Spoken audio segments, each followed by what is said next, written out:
How do you protect your energy in a toxic or unhealthy relationship? Get the fuck out. Yes, and you protect your energy and you protect your truth by being in your truth, by calling that forward, by being boundaried. But in order to be able to do that and communicate that effectively and make really sound requests and state your needs, you have to cultivate enough self-worth to do so. I was working with a client earlier today and he grew up in a household where his voice was muted. There was no space for him to feel uncomfortable, to even be tired, to be sad, to be upset, to not want to perform at a high level. He's an elite athlete and has been for over 3 decades. And so now as an adult, he finds himself in patterns of suppression where he doesn't use his voice. When he's asked to do something by his partner or by a family member or a friend or a colleague, he just does it. But then he builds resentment. And so he may perceive himself to be sometimes in unhealthy or toxic relationships, even though they may not be, because he's cultivating so much resentment. He's saying yes when he really just wants to say no.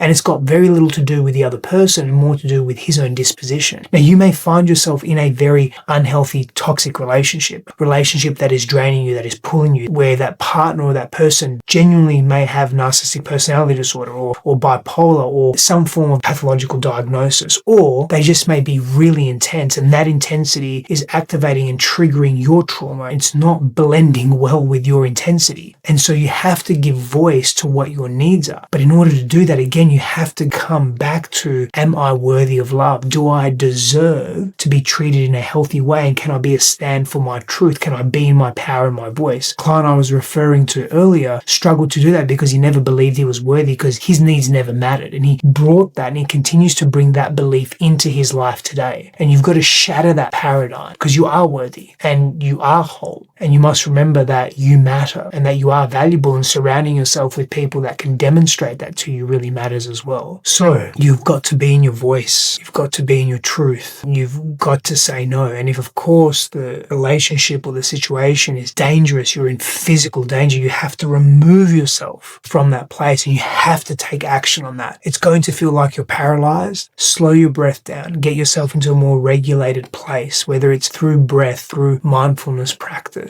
through being in contact with safe, healthy people. Regulate your nervous system and make decisions and take action from that place. That's when you'll grow out of the habit and the pattern of attracting and retaining unhealthy, toxic relationships in your life.